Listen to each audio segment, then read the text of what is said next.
Para sa budget na 10,000 to 12,000, ito yung tatlong phone na marerecommend ko sa'yo.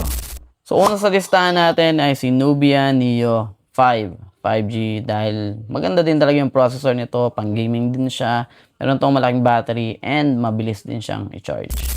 Next natin ay itong si Tecno Spark 50 5G dahil meron tong magandang processor for the price, MediaTek 6400, and syempre meron din itong malaking battery, mabilis din siyang mag-charge, maganda yung design, and for the price niya, goods na din talaga.